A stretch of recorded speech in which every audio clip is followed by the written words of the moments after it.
Hi, this is the 5-Minute Bible Talk with Reverend Kathy. Today, August 28th, is the anniversary of Reverend Dr. Martin Luther King Jr.'s speech, I Have a Dream. He gave it on the steps of the Lincoln Memorial in Washington, D.C. in 1963. And it talked about his cherished ideal for America, his aspiration for equality and justice for all Americans. I have a dream. You know, there's dreamers in the Bible. But dreaming as such is that they fall asleep and open themselves up to the voice of God, to the message, to the guidance of God, that when they awaken, they might live that out, that promise. So today's story is comes from the book of Genesis, chapter 28, verses 10 through 17, and it's the story of Jacob and his dream. Maybe some of you have heard of it from the song Jacob's Ladder. We are climbing Jacob's ladder. Every rung goes higher, higher.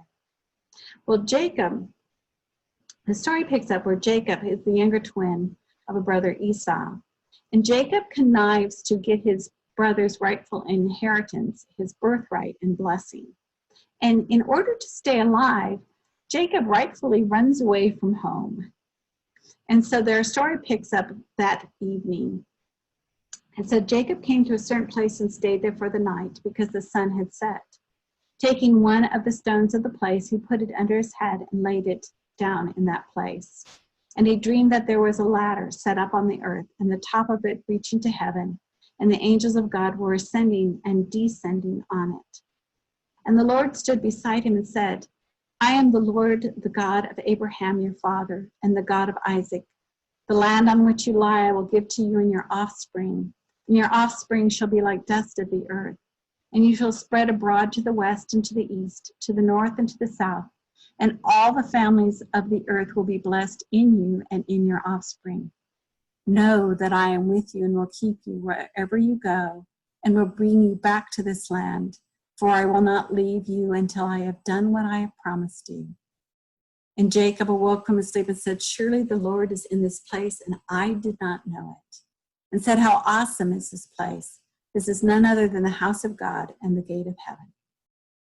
So what does the story have to say to us in our consciousness? Metaphysically, what is it telling us about where we are today? Well, Jacob, the word Jacob means supplanter, someone who wrongfully takes the place of another, which he did with his older brother. The story of Jacob continues in the book of Genesis, and he redeems himself later on into the I am identity. The ladder stands for that connection between us and God, between the divine mind and our consciousness. The rungs of the ladder are the step of realizing truth, of that varying degrees of consciousness.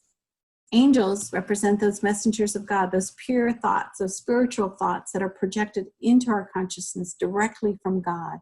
Not things that we've read or studied, but those aha moments of when we know that we have been God inspired. So in the story, Jacob sleeps and lets Spirit direct his thoughts, doesn't he? And those thoughts ascend to God in prayer and descend to him with inspiration. And the Lord stood beside him. I love that part of it. The Lord stood beside him, and I will be with you wherever you go. Proving to Jacob that the Lord is omnipresent, that there isn't one altar, one location that God resides at. But God, the divine, is always with us. That divine consciousness is always ours. We live within that, and it will not leave us. So what does this mean to us today? You know, sometimes we mess up. Sometimes we mess up, don't we? Our ego gets in the way, or fear thoughts of limitation. And we forget that the divine mind is always present, ready and willing to fulfill the promises of abundance, wholeness, peace, and joy.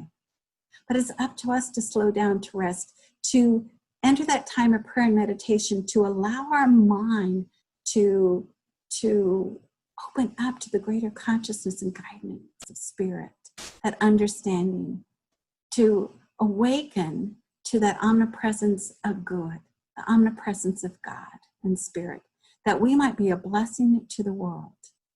Dr. King said, I have a dream. And Jacob said, God was in this place, and I did not know. And so the invitation is to dream on. Open yourself to that wisdom, to the guidance that is there within you. And raise up your thoughts that you might see the abundance and the wholeness and the omnipresence of good all around. Dream on, my friends. Dream on.